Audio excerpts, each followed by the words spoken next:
You are about to receive messages that may be harmful to your mental state. Your sense of reality will be questioned. Your view on things will be altered. You are now part of the Meta. The Meta controls everything. The Meta determines what will and will not happen. You are watching The Meta Show.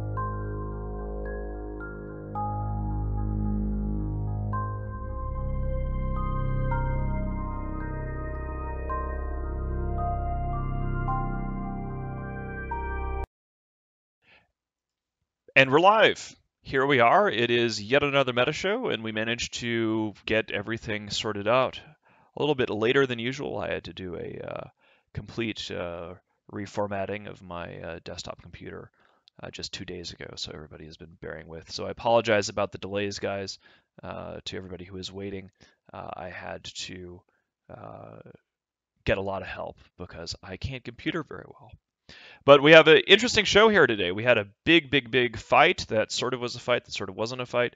I'm delighted to have as a guest CCP Falcon, who has deigned to grace us with his presence as a guest, as well as Vili, who is one of the leaders of Test Alliance. Please ignore. And of course, Asher Elias, the 24th best FC in the Imperium. Say hello, everybody. Falcon, why don't you go first? Hey fellas, how's it going? And how are you feeling after all of the recent excitement? After the last week, pretty tired to be honest. It's been it's been a long week. That makes sense. Vili? Good afternoon, everybody. Well, my fellow nerd people. It is good to listen to you listening to me. That's kind of appropriately meta. Asher, say hello. Yes, people are asking in chat what happened to take me down to 24th from 23rd, and I actually got quoted more than Mittens in one of the articles about the fight, and he got into a jealous rage and demoted me one more slot. So that's what happened. That is true. It's a shame. You can never outshine the master. That's one of the rules in the 48 Laws of Power. Last time I checked, but yeah, no, it's been an interesting week. I mean, we actually had everything go down on Tuesday, and a lot has changed really in sort of the galactic political environment in a very short period of time. We had almost, I'm not sure whether we broke 11,000 people, but it was close. It was north of 10,000 people watching the Imperium News Network's live coverage of the fight in 9TAC 4R. And that was pretty cool. So congratulations to Matterall and the entirety of the INN streaming team that came together to make that happen. I hope that you guys enjoyed watching that.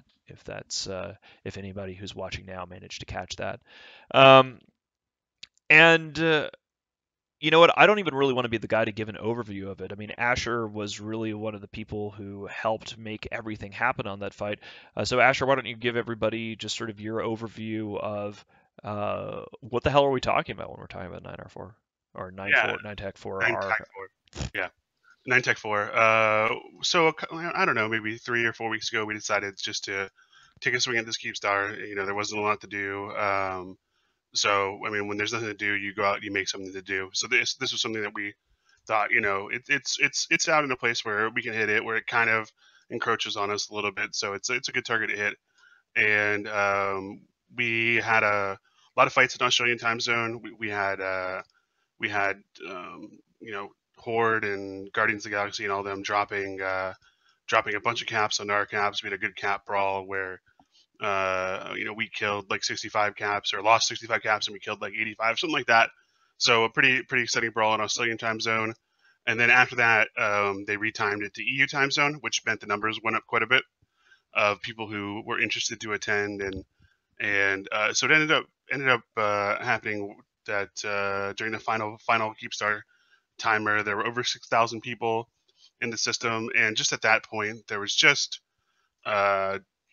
you know, you've got 6,000 people. We've had fights where 2,000 people are in it, and the servers kind of chug. So 6,000 was a big ask, and it just turned out to be probably too much because a lot of our modules stopped working, and the plan that we had for destroying it it just didn't work in that kind of server situation. So in the end, the CubeStar was saved in the final timer, and we've gone home. So that's sort of the short explanation for people who have been totally out of the loop. But I think most people know the basic details. I want to give a shout out here for Mad Viking 90,000, I should say. We also had a couple of people subscribing to the channel in the pre-roll phase. I want to thank all of you for supporting the stream. We're looking to do some interesting things here at INN, so we appreciate all the subs and all the money you throw at the screen. Worst case scenario, I'll buy some scotch with it. We'll see what happens. But now that Asher's given that overview, I kind of want to throw things over and ask our guest, CCP Falcon. Things. I'm curious, if you guys were expecting this to be as big of a marketing event, as big as a player event as it was. Were you guys, did the Pro God Legend viral post catch you guys by surprise? What the hell happened? Yeah, the post definitely caught us by surprise. I mean, I went to bed kind of the night before. I was like, yeah, I'll get up in the morning, I'll head down to the office. Made the mistake of not actually checking my emails before I went to the office. Then arrived at the office and everyone's like, holy shit, did you see Reddit? And I'm like, oh god, what have they done now? And then I get in there, I see this thing on the front page, and it's Pro God doing the usual thing of beating his chest and calling people out, trying to stir up some shit. And yeah, I mean, the eyes very much came on you guys and came on us over the course of a couple of days, and it was it was an interesting situation to be in. It's unfortunate the fight turned out the way that it did, and the fact that you guys have kind of marched down south again, sort of, or southwest rather, and kind of gone home. But yeah, I was hoping for a little bit more of a fight, personally, if I'm honest. Falcon, can I ask you a question, Falcon? And this is something that it gets brought up a lot, and I know you're not a technical expert, but I am certain that you have discussed this with your guys. What is the story with multi-threading, and can Eve be rewritten in such a way that would help these kind of fights, or is that sort of just something players cling to, and it really couldn't help in this particular situation? Like, if you ask your technical guys that question, what would they say? They'd probably say, yeah, if we had like a couple of years to sit down and actually rewrite the core game code from the ground up, I would imagine. There are just realities that Eve was designed for a totally different type of architecture back in the day, when sort of raw clock speed was the goal of most people who were building processors rather than multi-threading and multi-core. And in terms of horsepower, things have moved kind of like laterally, and they've started producing processors with more cores rather than a higher clock speed. So multiple cores means we can host more solar systems, but it doesn't really help us in terms of load balancing in this instance. So I think obviously I wouldn't want to be quoted out of context, but I think it would be significant software rewrites, I would imagine. A lot of the players. Sorry, go ahead. But there's other things that we can do as well, and there's other things that we're looking into. I mean, a big fight like this is a learning experience for us, and whenever they happen, our server nerds and our hardware and software nerds are all sat down, kind of watching the data and figuring out what they can do to make things smoother. A lot of the players say they want to see that kind of system put in place. What if you're a player and that's your desire? What's the best way to communicate that to CCP, that you would like to see the effort done to do like a big project like that? I mean, like, take it to CSA and bring it to us. It's something that I've already said multiple times after seeing big fights like this. It should definitely be something we're looking at to future-proof in terms of increasing performance for large-scale fights like this. So, but our operations team are well aware of it. Our software guys are well aware of it, and there's various different things that we're in the process of working on to try and take some of the let's say the auxiliary load off the nodes that actually host solar systems and move it elsewhere so that there's more raw processing power for them. One of the questions that I have about all of this, I mean, you said that you expressed disappointment that the Imperium is no longer going to be attacking this apparently impregnable structure, right? But what we've seen from the recent dev blog about structures is that keep stars and all citadels in general are going to be buffed. So I mean, how do you square that circle? On the one hand, you're like, wow, it's a shame you guys aren't continuing to slam your faces into this brick wall. We can't change the multi-threading. And on the other hand, we have buffs coming to keep stars. Yeah, I mean, I don't really try and square that circle because I'm not a game designer. I don't really have much sway in what happens in terms of balancing and whatnot. If it was up to me, I'd actually it would be a lot harsher of a place. So I'm glad that I'm not a game designer. Reasonable. I think that the whole thing was just sort of a curiosity. Like people, like the amount of let me back this up a bit. One of the things that's extremely weird to be in the position of leading Goonswarm and the Imperium and losing a fight is to see that people are in general almost sort of happy and say that we would have won, or even if the lag wasn't there, it might have been impossible for us to win. Like the sort of feedback we've been getting from some of our historical enemies has been almost like, we fought this battle and we lost, and I kind of feel like people. It seemed like they were almost mad at the Keepstar for surviving, and we sort of came away from this looking far better than I expected if we had won. But there's been sort of this weird political backlash from it that started the moment that we had to pull our forces away. We saw Elise Randolph, and obviously the Pro God Legend thing has thrown a lot of stuff into question. Villy, can you give us an idea of what things were like from Test perspective? I mean, I had to answer a lot of questions on the fireside chat today about what is Goonswarm going to do about Test, because Test and Goonswarm have a non-invasion pact, and it seems like the leadership of Test decided to kind of throw a lot of things into question here, and I'm just sort of curious what your take on all this mess is. I think the best word to use would obviously be mess. In terms of Test, we stick to our agreements as best we can. Obviously, the Pro God post was, how do I put it, unfortunate. It could have been worded better in a variety of different ways to convey a more positive tone in terms of setting expectations for CCP to meet, and in terms of setting expectations for us. Obviously, that was, I wasn't there the night he did it up, and he did it, and we deal with the new world. That being said, it is what it is, I guess you could say. Asher, I mean, was there something involving, like the thing is that agreements that are worked out, there's treaties and then there's discussions between FCs.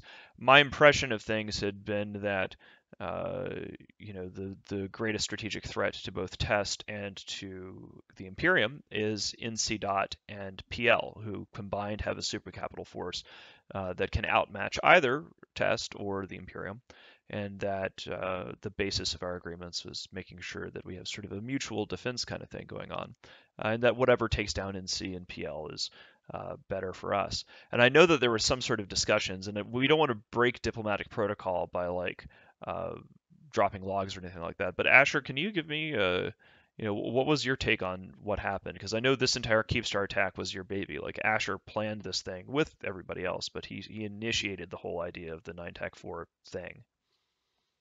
Well, yeah, it's there isn't a ton going on, Eve, because people are incented to stay in their space, and so that's not for me. That style was not for me. So I was the one who when Pro God asked us for help up north, I was the one who came up with the Hackaday deployment because I wanted to do something, and he'd asked us to help. And then this one I came up with because I want to do things like that.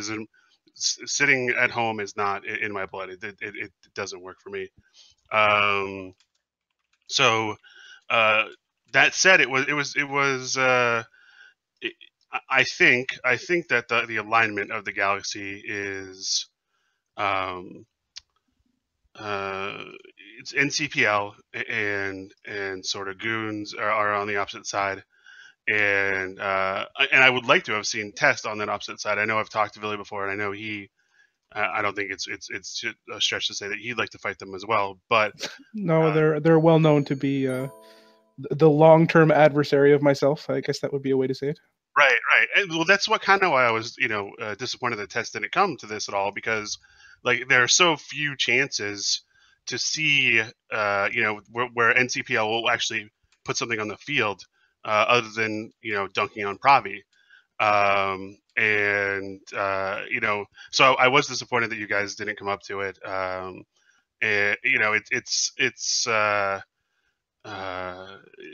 think we did okay on our own, but it was certainly a disappointment to me not to see you guys there.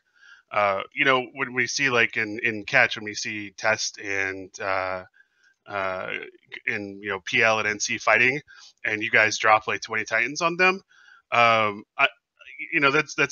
fun to style on them, but I've always thought the reason that happens is because PL won't use those fleets because they won't use their supers. Let me be clear what I'm talking about. PL and C won't use their supers against Test because they know if they did, goons would come in with their super fleet, they'd be fully engaged. And so, when we see that happening in Catch, but when there's an opportunity, anywhere up north, then you guys are hard to find. That was disappointing, to say the least. Yeah, it's unfortunate, to say the least. We have a variety of issues that kind of created constraints in terms of our ability to show up for that fight. I know I was coordinated, ready to go for the secondary fight, which never happened, but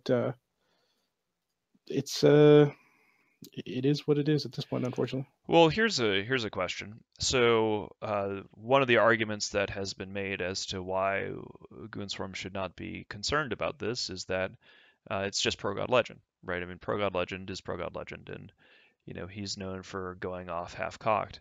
The challenge is that one of the very first replies and the most coordinated replies, it looked like there might have been a little bit of a brigade going on, to Pro God's post was from Sapporo, who is nominally the leader of Test. So now we're sort of in the situation where, we've had strategic dialogues with Vili before. Nominally, those have been backed up and treaties have been signed on by the rest of the Test leadership. But it's hard to say that this was a rogue thing. Did you know about this Pro God post, Vili? After it was up, I knew about it, yes. And Sapporo knew about it, presumably? I've actually got a question about Test. I don't know who is the final say. Like, Vili, if you decide something, is that the final word, or is there like a Mittani above you? Like, because I have to run something like, super big through Mittens, but other than that, it's my call. If you decide something in Test, is that the end result? I've never had a situation where I made a suggestion that was not followed.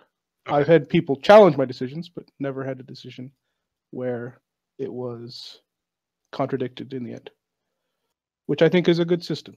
If I'm incorrect, there's definitely situations where people can go back to me and say, I think you're wrong in this, and then we can talk about it and find out if maybe I am. And I mean, there's certainly been cases in lesser situations where I've made a call and people have talked to me about it, and we've went over the thing and maybe made a different decision in the end, but never a situation where I've made a decision and somebody said, no, we're not doing that for some reason. Actually, that's not true. That's not true.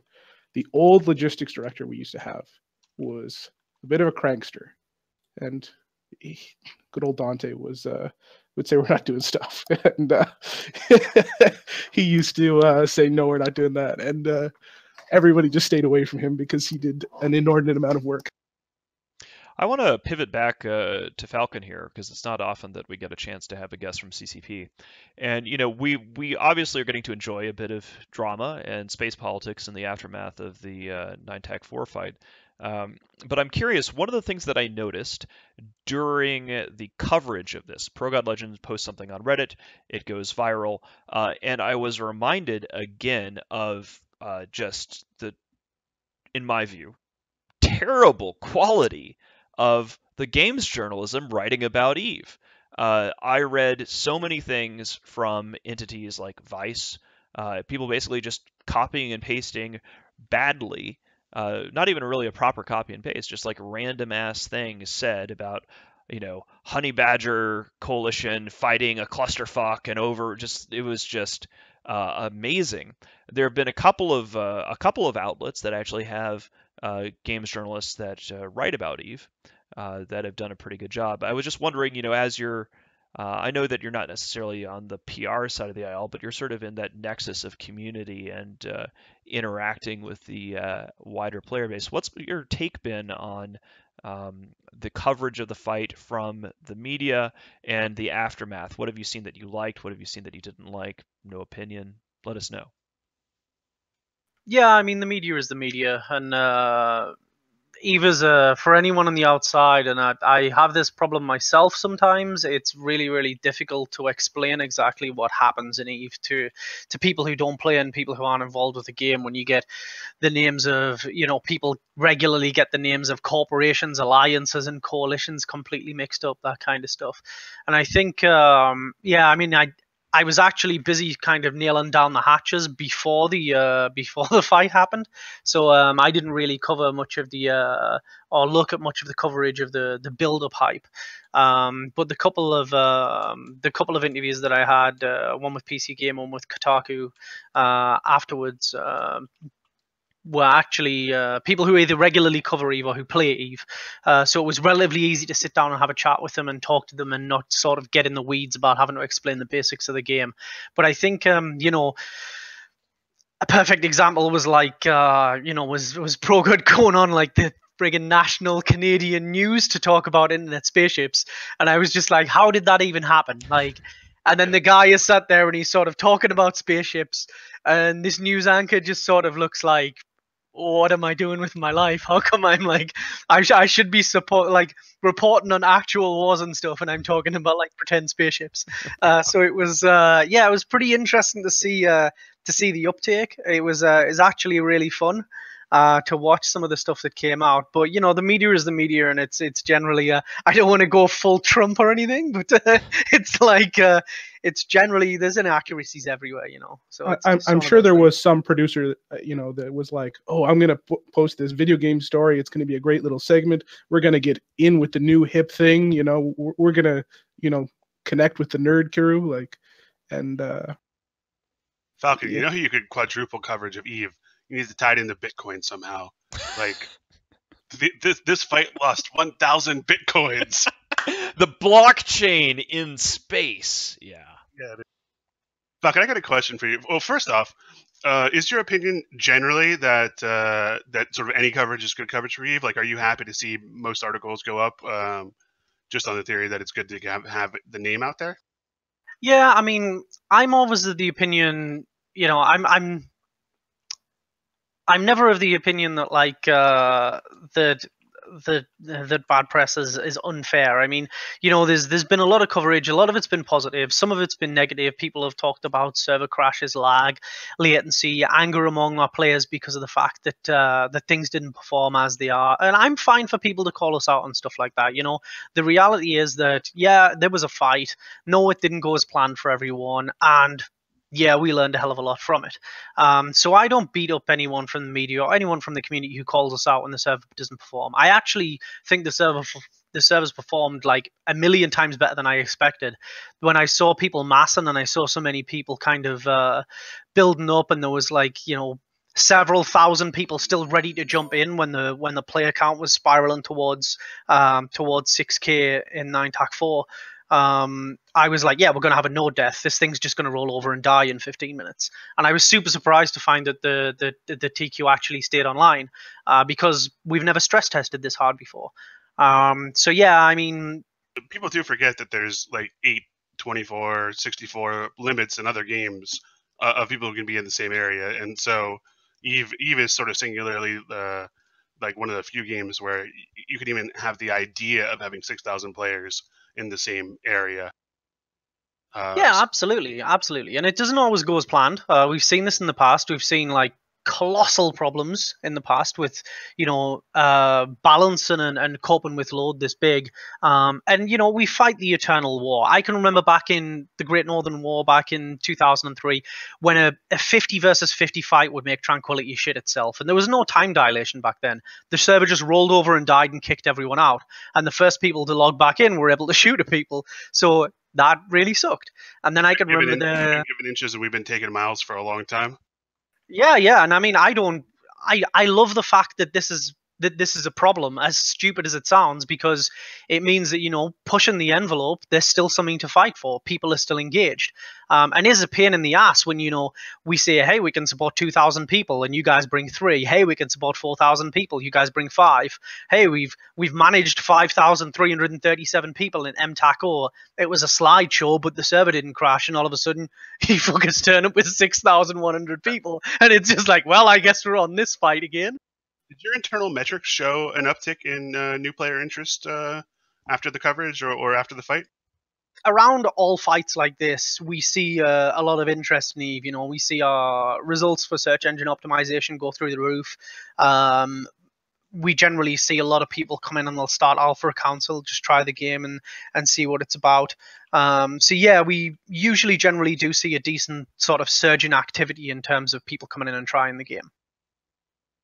I mean, that's good. I think that, no matter what side we're on, everyone here and most everyone who plays the game wants to see new players, because new players are the lifeblood of the game. You need new players to replace people who get old, who, and just people who quit. And then that kind of thing is good for the game overall.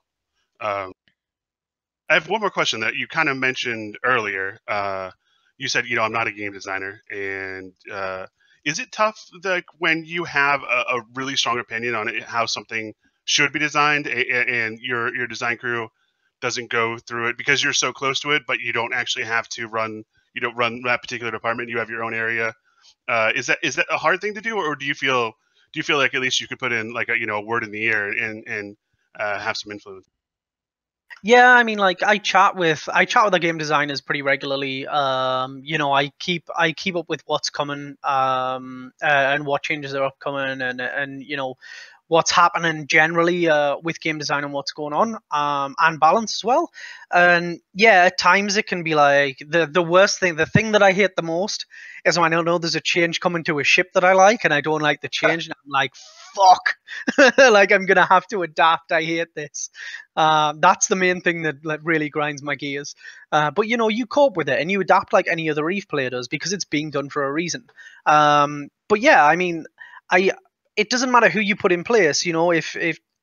If you had one lead game designer on EVE or one executive producer, their idea of what EVE should be would be entirely different to another guy. I mean, if you had me in CCP Fozzie's position, for example, my idea of what citadels and structures would be might be completely different to his. And then if you put CCP Affinity in his position, her idea would be completely different. So it's and then as well as that, it's not just one person's idea. There's an entire team of people who deal with this stuff. So you get a really, really big mixing pot of different ideas and stuff that comes in. And sometimes as well, like, all credit to them, the design team actually will come and talk to people who've been long-term EVE veterans, and they'll be like, what do you think of this? What do you think of that? So it's pretty collaborative, but in the end, it's the game design team who decides, collaboratively and collectively rather than us. I don't want to hog all the time here, but I got one more question for you. Sure. How often, I'm sure you're in on some of these design meetings, or you're going to hear about them.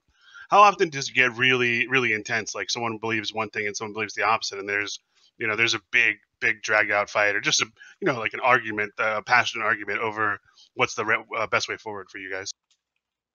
I am like the angriest person in the world at work most of the time, because I'm always 100% championing community feedback. So I meet with a leadership team every couple of weeks at EVE. The leadership team for EVE every couple of weeks, and I chat with them about community sentiment, concerns, where people feel the pain points are, where the balance pain points are, that kind of thing. And it can be rough at times, because I'm fighting one corner, but I also understand the needs of EVE itself and the needs of balance and the needs of the game design team, and I also have a picture of what's coming up next too. So some community feedback is like, yeah, we're going to get to it kind of thing, and yeah, it can be tough, definitely. I can imagine. I wanted to shift gears. Villy, have you seen the new assault frigate in hack damage control?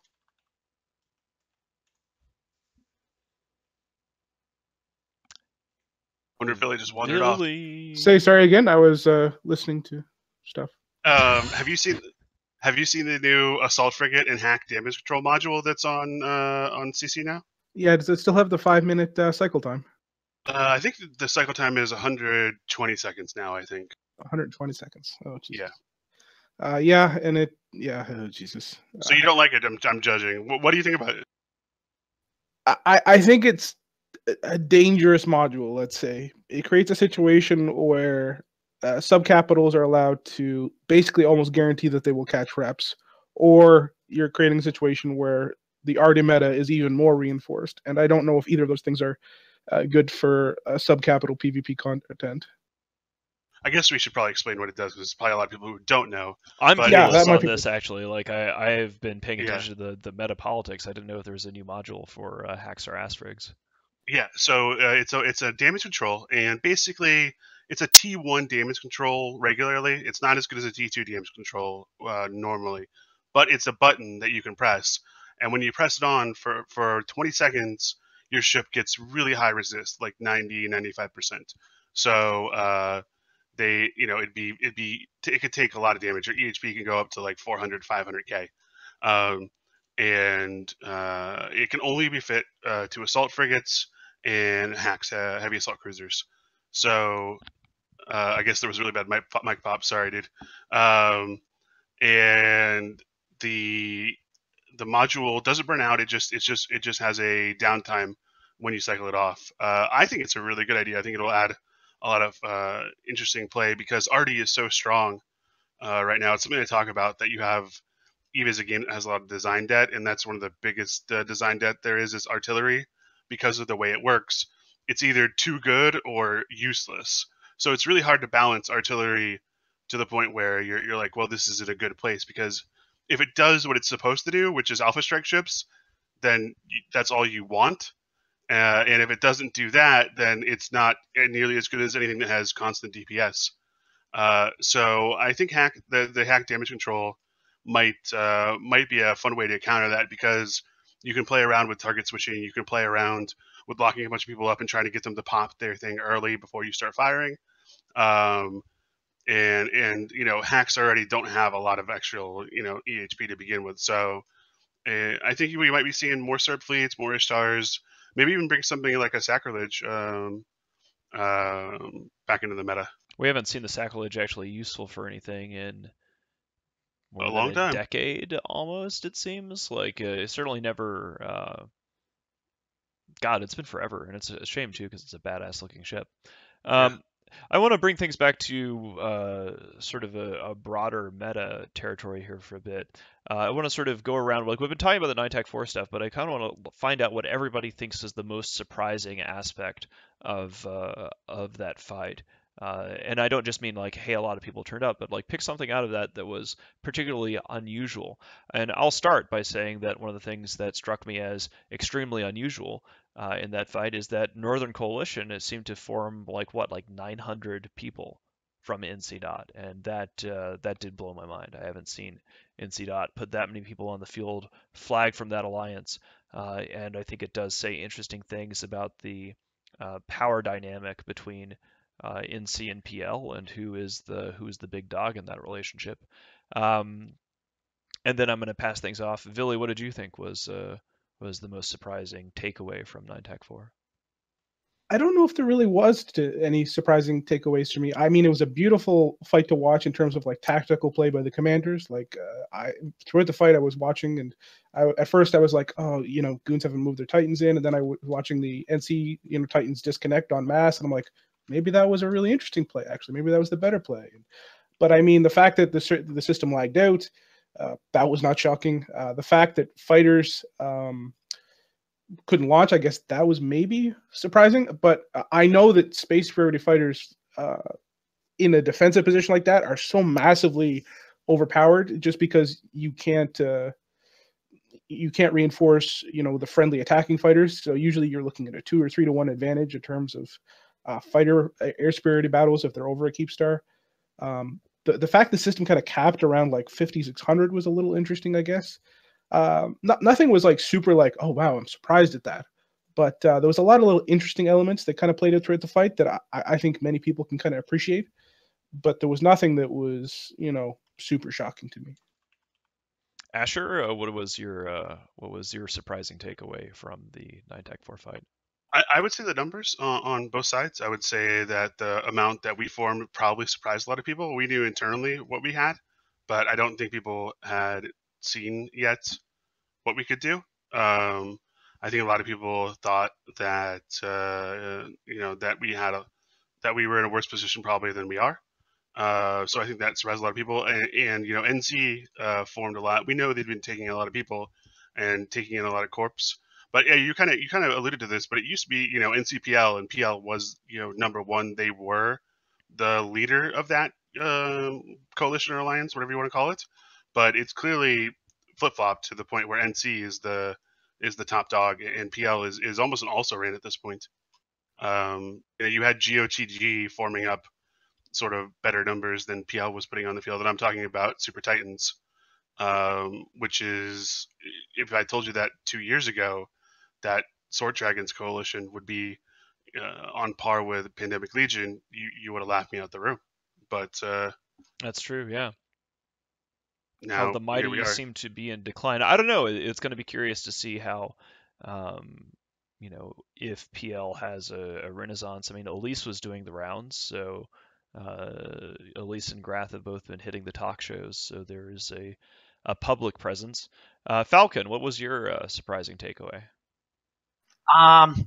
For me, I'm kind of along the same lines as Asher. It feels like I don't want to take anything away from the fight, but for what Ash said earlier, it was just a case of we'll go upstairs and we'll go up north and we'll try and like poke at this Keepstar.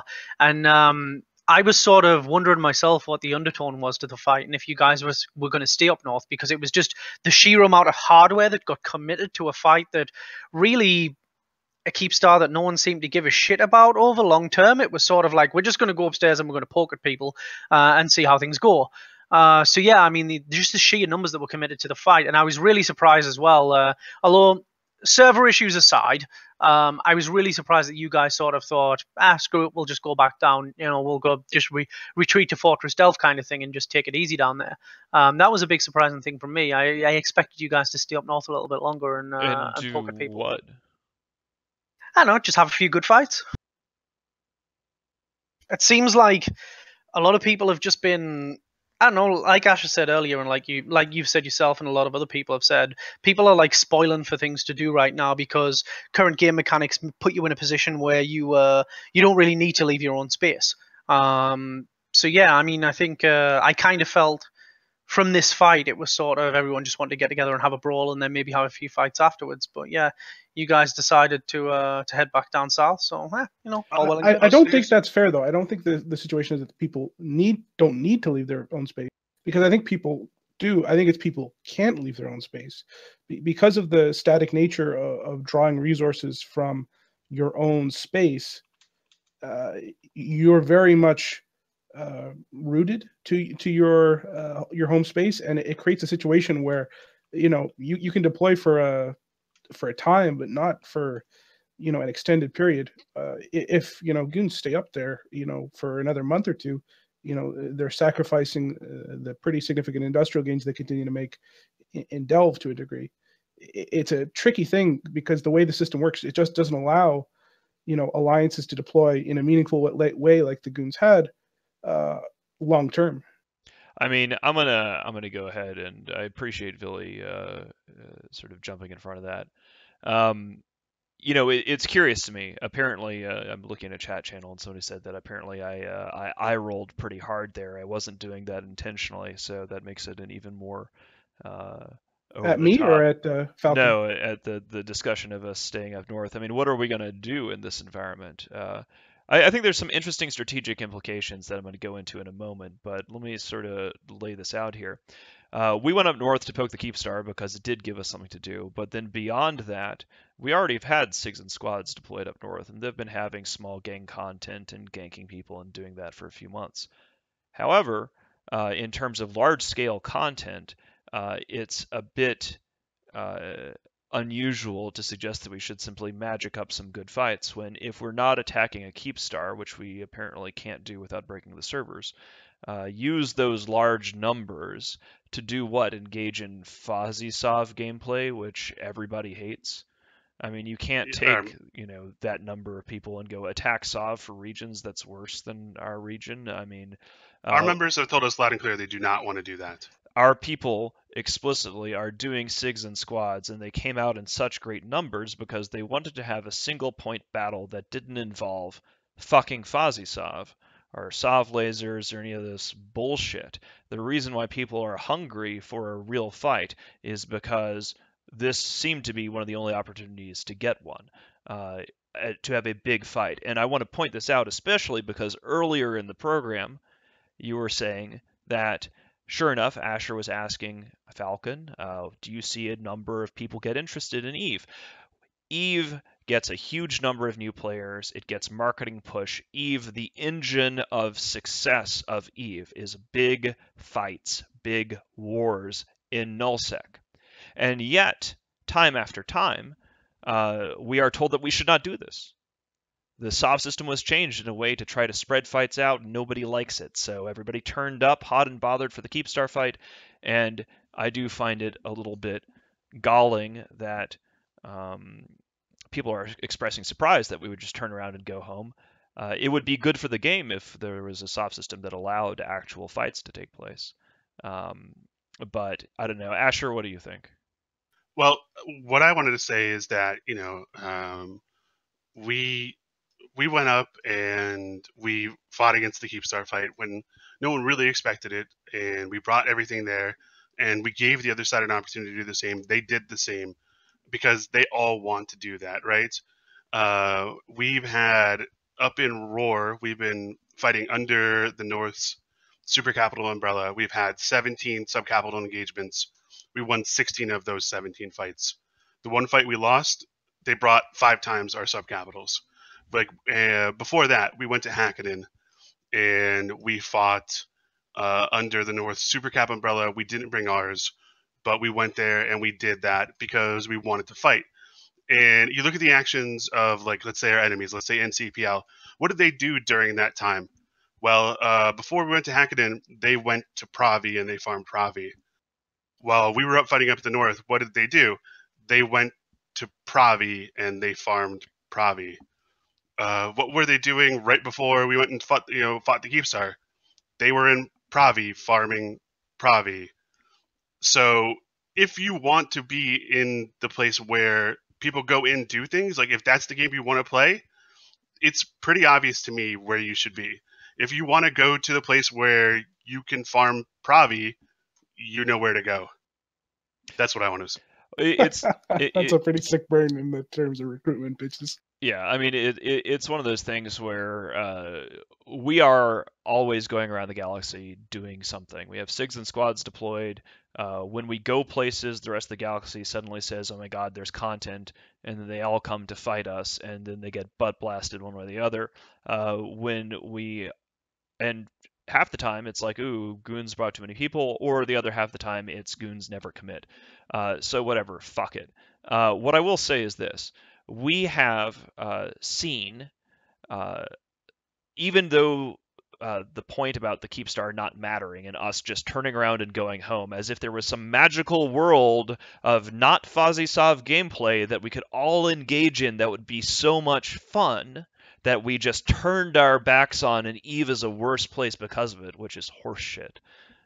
But there are some strategic implications of this fight, even though it was a nothing fight in the end in terms of the direct strategic implications. The fact that the entirety of EVE formed up, minus Test, to face off against the Imperium, and the Imperium stood against NC and PL and their allies, who are the greatest threat to the Imperium, and to Test, of course. Let's not leave that out. And we were able to sort of do a status check and see how big everybody's super capital fleet was, and who was willing to commit and who was willing to risk them. We saw now that both sides were willing to commit. We wanted to fight on the Fortizar, The enemy wanted to fight on their keep star, and they tried to use a spy, well played to them, to try to get us to fight them on their keep star.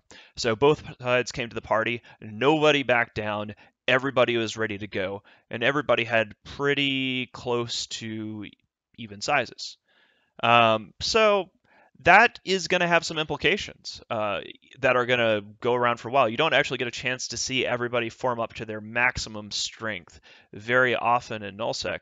And what I think is going to happen, certainly from the Imperium side, is this lets us measure who are our friends, who are our enemies, who are our biggest threats. Who was there when the chips were down, when it really mattered? What corporations in Goonswarm and amongst our allies turned up? Who amongst our allies turned up? So obviously this leaves a big void here, and I'm just going to be an asshole and toss the ball to Villy. And, what do you think that the implications are going to be after such a mass nullsec form up? I don't know. You didn't answer my calls yesterday, so we didn't really get a chance to talk. New phone, who dis? I literally was actually going to. I literally Googled a YouTube video for you never answer my calls. So I'm aware. Goons were not thrilled that we weren't there. Unfortunately, I can't go back and change it. I can't rearrange my schedule to be there. It happens, and that's unfortunate. So we will either figure out a diplomatic solution to that, or we won't. And, well, I mean, who should I be talking to? Because that's kind of the thing. We have been talking to you, but we've also tried to talk to Dran. And part of the challenge that we have is, we thought we had something worked out, but now we don't really know who's in charge. It seems like ProGod and Sapporo can just flip a table whenever they want. Sapporo, of course, is nominally in charge, but he's never really there. So, I mean, I was busy having to reformat my entire computer, which is part of the reason why the meta show was late again. But who do we even engage with over there? Should I be talking to ProGod? Should I be talking to Sapporo? Should I talk to you? I mean, from now on, the official test policy is that all Goon relations are going through me. So yeah. Is there somebody that we can hear from that can confirm that? Like a Sapporo, sure. Like we tried to reach out to Sapporo through normal diplomatic channels, and of course he hasn't replied to our diplomat. I'm happy. Here's the thing. I'm happy just walking away from this whole thing because, I mean, the Imperium has basically no friends besides RMC at this point. When the chips were down, it was just us versus the rest of the galaxy, which at this point... Did RMC show up for you guys? We didn't ask them to show up. No, they did. They did? asked us. They asked us what fleet to bring. We told them to bring Jackdaws. They brought Jackdaws. Sweet, excellent, good. I had lost track of everything because we had thousands of people and a whole bunch of different fleets. But at this point, we do need to stand against PL and NC Dot. PL and NC Dot are a threat. NC Dot showed up with fucking 900 people to that fight. God bless. Pandemic Horde had 1,000 people. That is a big pile of threats.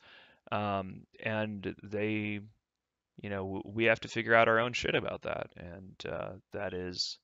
Mince, can I shout out? Can I shout out someone who did show up? QFC Alliance Section 8. They brought 40 caps and 100 subs from QFC. 40 caps and 100 subs at Aquarius. 40 caps and 100 subs. So when the chips were down, we had alliances in the Aquarius Fight Club showing up to help us in what was going to be the biggest type of thing since BR5 if we had a chance to actually fight it out, regardless of the tie-dye. That is very impressive. We love alliances in the QFC that do show up, especially with the heavy hardware when it's nice. I mean, I don't really know. I mean, at this point, like, what I should do, whether we should just sort of sit on our hands.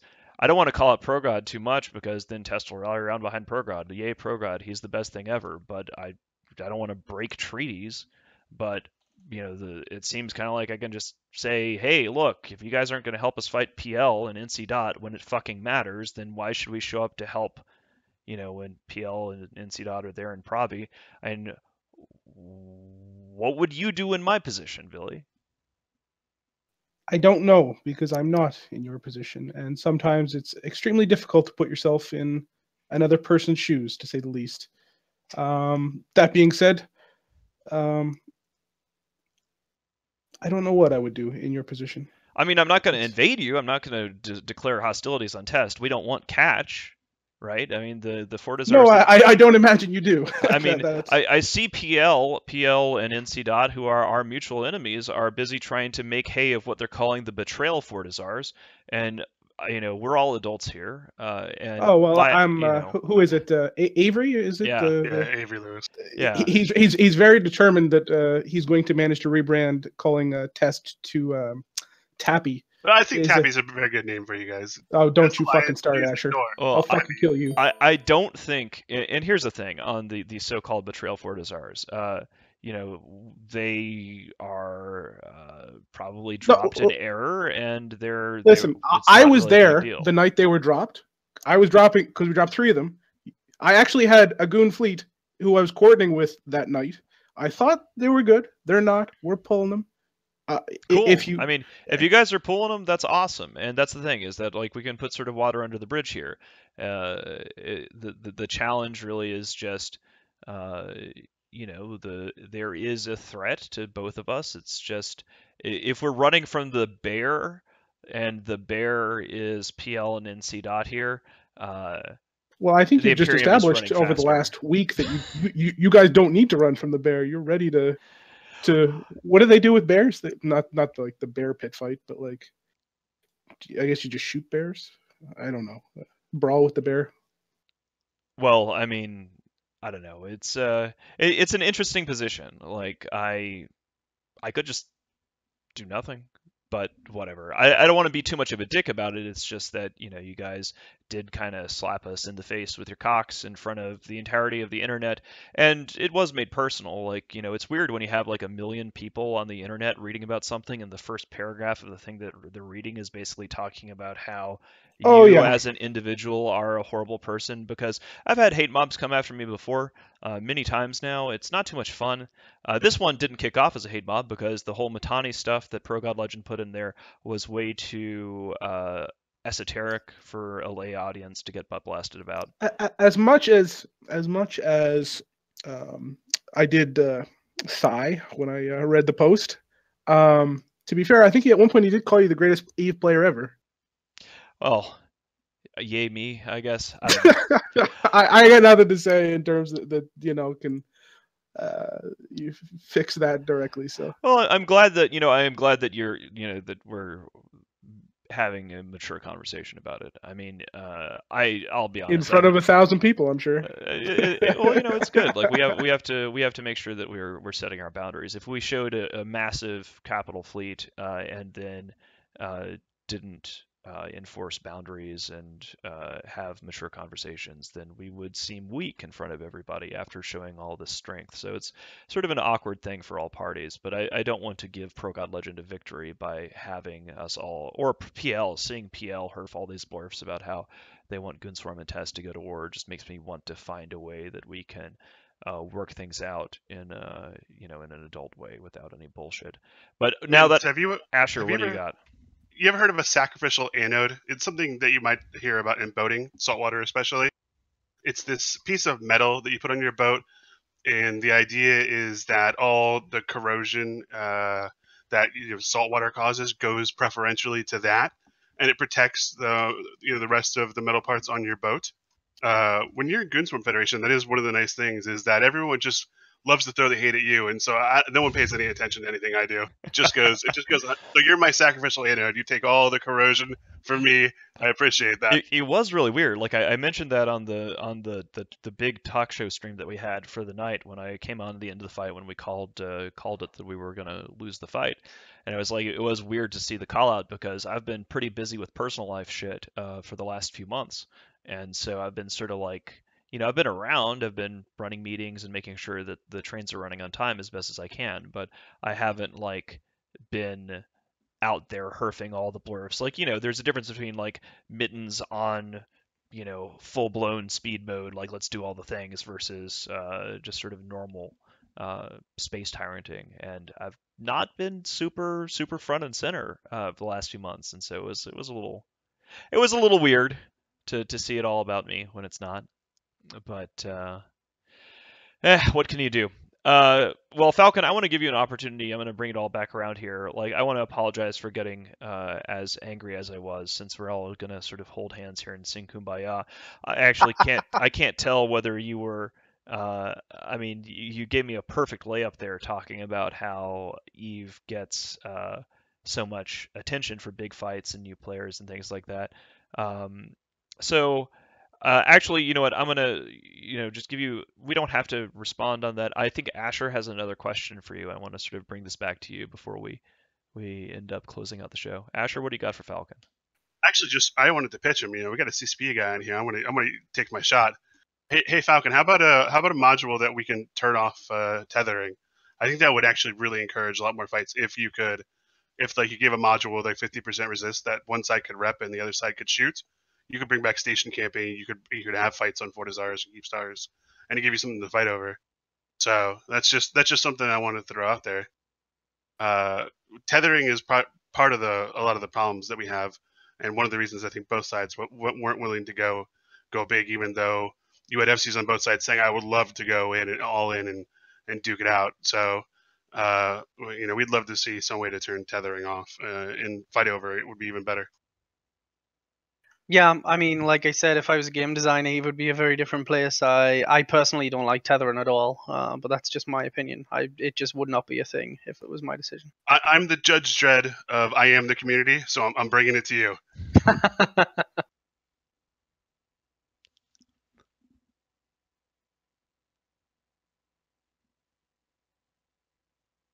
Wait. I was just enjoying letting it hang there.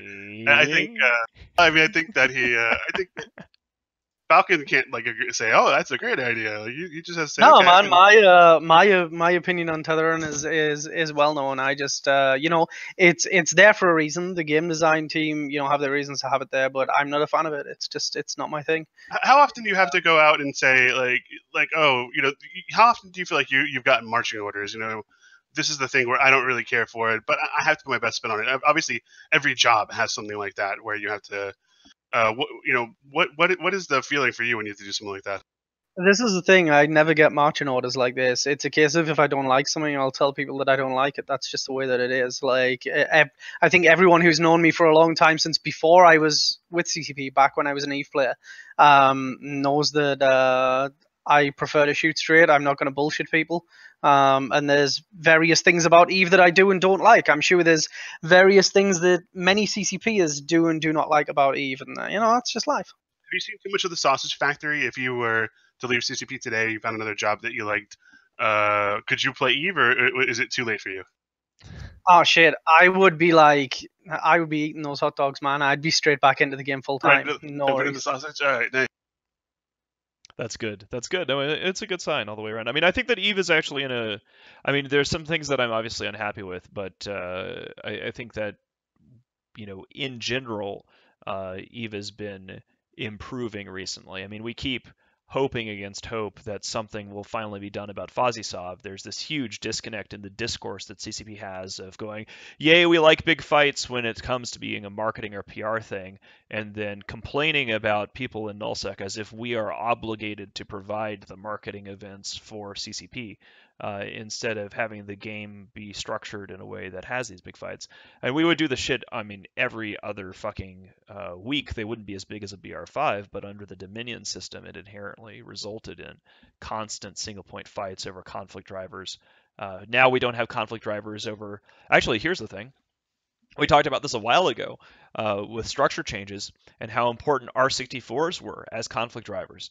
And I already know the answer, and this is, I assume I know the answer. I'm not sure. But I haven't seen any fights over refining platforms. I haven't seen a single fight over a moon since the moon changes went in, at least in our sector space. I haven't seen anyone fighting alliance over alliance to squabble over a moon since the changes. Villy, have you on your side of the galaxy, because you got an intelligence network and a view over the galactic east better than we have you seen anybody slap fighting over moons? No, like zero fights over moons, literally zero. You just treat them like Astra houses, like the anchoring Athenors, and once they have it, it's like you'll kill the Athenor like you would kill an Astra house, and then maybe you try to put your own down. But I've seen all the fighting I've seen over moons has been in Immensea and Tenerifis in that area, because that's at least somewhat contested space where there's some viability for moon fights and stuff like that. But like, there is goddamn zero. Why would anyone ever fight over a fucking moon at this point? The thing is just not worth it. Well, I mean, what makes it not worth it, I sort of want to throw this to Asher here in a second because he was going to leap in, but my theory is that one of the reasons why people aren't fighting about moons is because the moons themselves are so complex that it's actually really hard to tell which moons are worth fighting over, as opposed to, hey, this moon is a Dispro and we all know to fight over that and there's only so many of them. Asher, what do you think? What's going on? Well, it does. The people aren't fighting over them because they don't want the moons. They have the moons in their space. They probably are nowhere near saturated on how many, reactors or whatever that are in your own space, much less someone else's. What it has done is put like Rorquals in space, and I have seen some fights come up the escalation chain for that reason. One thing I was saying about the Citadel changes, where they're giving Citadels more lock range, it means that basically the last viable reason to put Titans in space was to try to do the long range sniper thing with faxes that were out of range of the Citadel. That was the last reason you really wanted to put a Titan in space to actually do a job. And to be fair, that still actually works. It doesn't really remove the ability for that to work. They'll be able to kill the triage now, though. No, they won't. The properly fit fax still tanks the Keepstar or the Fortizar's Quickfind. I don't necessarily agree, but whatever. Maybe that's the case. Either way, my point about the moons was it puts Rorquals in space, and so you've seen more in low sec. You've seen some fights up the escalation chain about that, but the overall, like, there's no reason to fight for a moon because it's not an alliance asset anymore. It's something that the players use, and you're only going to use that in your own space. That makes sense. However, while that does make sense, we are also out of time now because we have gone about an hour now, even accounting for the Mittens is slow and bad at setting up Twitch from nothing delay. I want to thank everybody for coming on board and being a good sport. I do appreciate Villy and I having an opportunity to work out some of our differences real time. And we'll sort out some diplomatic channel stuff later. I've got Discord up and running again, so we can chat maybe later today or tomorrow. And of course, CCP Falcon for coming on board. I really do appreciate Falcon not only for being a guest this time, but he turned up for the big fight and was on our stream where we had like 11,000 viewers during the fight on Tuesday, and it's really cool to see Falcon and other friends from CCP turn up, especially because we don't pull punches here. Like, it's not a safe arena where we're going to be nice all the time. We do ask difficult questions, and Falcon has good answers for them, and I do appreciate that. So thanks a lot, dude. Always a pleasure, man. Excellent. All right, and Asher, of course, thank you for being the 24th best FC in the Imperium. We're going to be back here, guys, next week as planned, as usual, and I don't know when Bode is going to be back. I keep hearing that he is staying more time in Australia. That's not a joke. Like, that's not a thing. Like, we've killed Bode and hidden his body or something like that. He popped up during the big fight and talked to some people. So he is alive and well, at least. Next week, I don't know what we're going to be talking about here, but it will probably be some more nullsec politics fallout. And I just want to, I think that's basically it. Anything else before we go, guys? I'm good. So I'll just I'll correct myself. I'll correct myself regarding Asher and apparently the Doomsday actually doesn't have a range. It's it removes the fax ability because the faxes can tank the Keepstar at the range. It's just they can't tank the Doomsday, obviously. Yeah. Okay. All right, guys. Well, I'm going to run the intro as we log off, and we will catch you next time. You guys. You are about to receive messages that may be harmful to your mental state. Your sense of reality will be questioned. Your view on things will be altered. You are now part of the meta. The meta controls everything. The meta determines what will and will not happen. You are watching The Meta Show.